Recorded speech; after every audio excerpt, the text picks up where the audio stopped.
あなたはこのバガバッドギーターの方はもう買いましたか？買いましたよね。今日はですね、このバガバッドギーターについては、実は超越瞑想の本の中でも解説されています。意外に気づかない人もいますので、今日はこの中で解説されているバガバッドギーターについて解説します。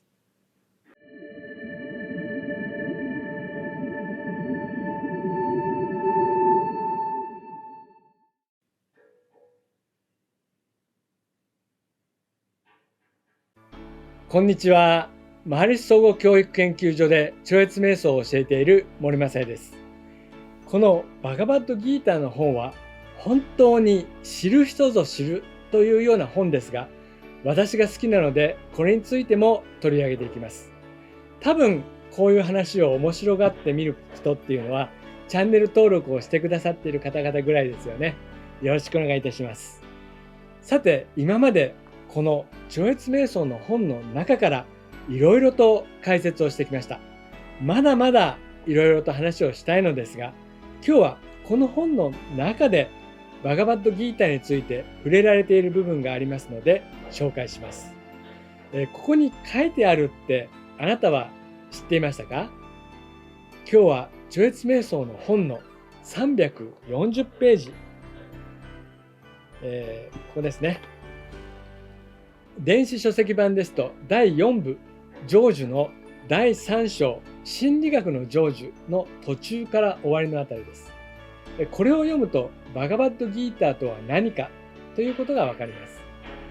バガバッドギーターの全体の解説についてはこちらの本の初めにのところでも文章として書いてあるんですが、超越瞑想の本の中ではバガバッドギーターを知らない人へ向けた解説となっている点が非常に興味深いです。ちなみにバガバッドギーターはあくまでも知識です。実際にここに書かれていることを実現するには超越瞑想という実践は欠かせません。いくら知的に理解してもそれだけだとうまくいきません。表面的な理解で終わってしまいます。逆に超越瞑想を実践していればあとは自動的です。さて、それではこの本にどのように書かれているかを見ていきましょう。最初に結論を言っておきますね。心っていうのは周囲の環境の影響を受けます。わかりやすいのは人ですね。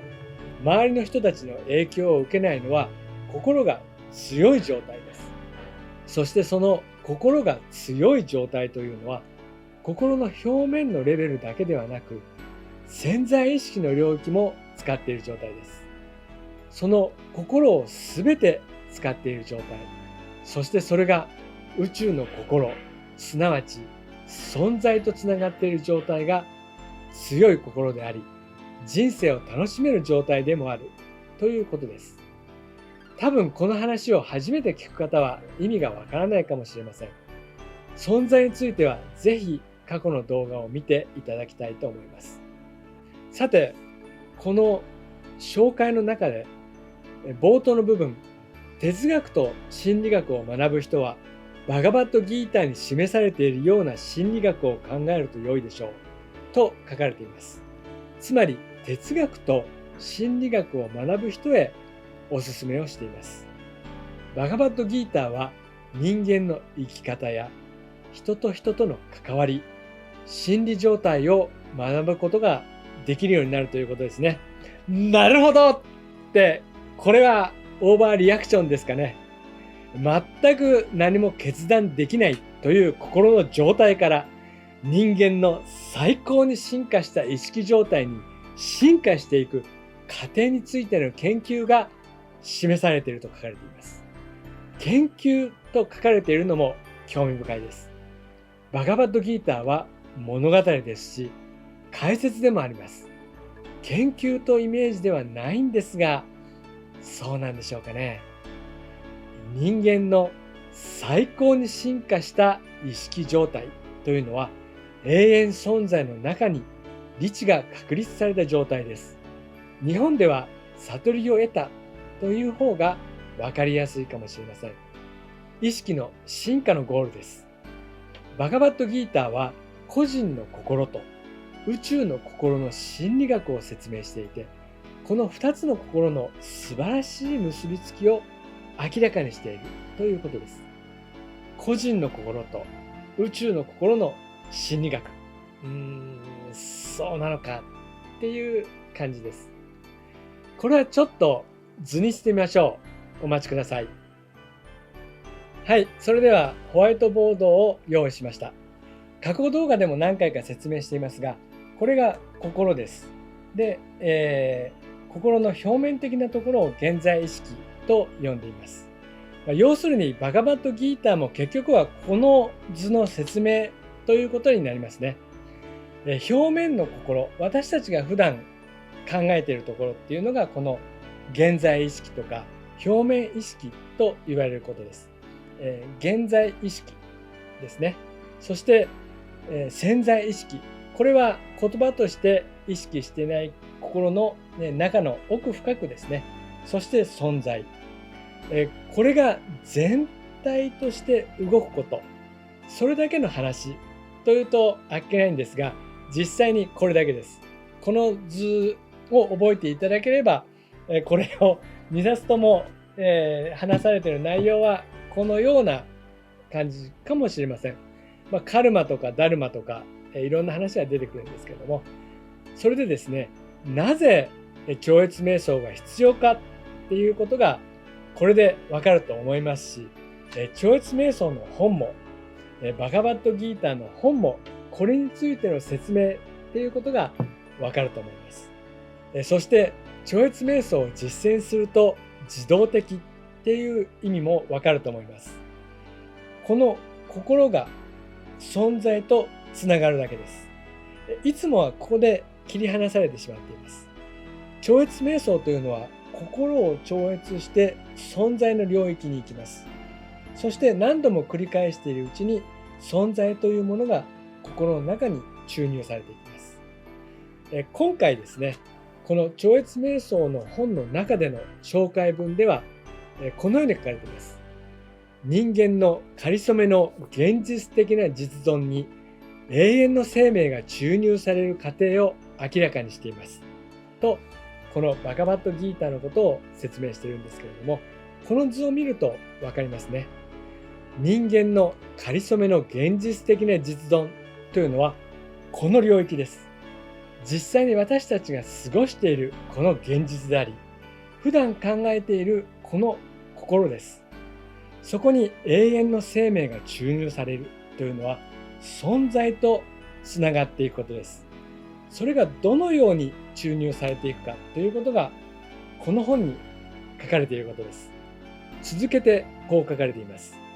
この注入が行われないと、個人はその本質の無常面の支配を受け、苦しみに襲われる運命から抜けられないのです。と、ちょっと物騒な感じの印象ですが、これも要するに存在に結びついていないと苦しみがありますよっていうことですね。個人はその本質の無常面の支配を受けというのはこの世界は常に変化していますから、それが無常面という表現で、それが本質ということですね。そしてそこからの影響を受けていますので、支配されているということです。いろいろな表現をして、この図の説明をしています。それによって理解が深まります。さて次はバガバットギーターの状況の説明です。弓の達人のアルジュナは善悪の完全な知識に目覚めているにもかかわらず、環境からの強い影響を受けて困っているというストーリーを紹介しています。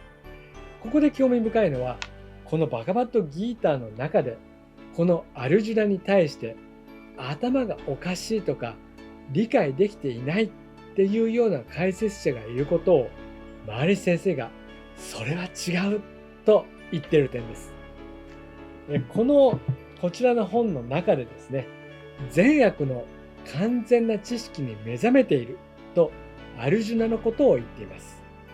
この本はバガバットギーターの解説よりも前に出版されていますが、その時点でマハリシ先生はアルジュナが常に頭ははっきりしているということを理解していたんですね。この部分で注意を向けたいのは、環境があまりにも強く彼の心に影響を与えているという部分です。知識があって思考がクリアになっていても、親戚との戦争という過酷な状況ではその影響を受けてしまうということです。そして、この本ではですね、こうも書かれています。バガバッドギーターが教えているのは、人間の心に及ぼす影響の大小はその心の強さによって決まるということです。つまり、ちょっと行ったり来たり忙しいんですけども、こちらの本で解説されていることをまとめています。この本が教えているのは、心の強さによって環境の影響が変わるということです。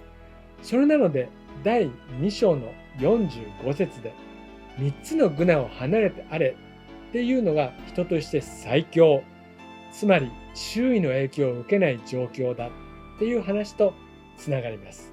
初めてのことはアルジュナは決断ができませんでしたが、ギーターの教えを実行に移したところ、周囲の条件は同じだったにもかかわらず、たちまち行動精神を注入されたということです。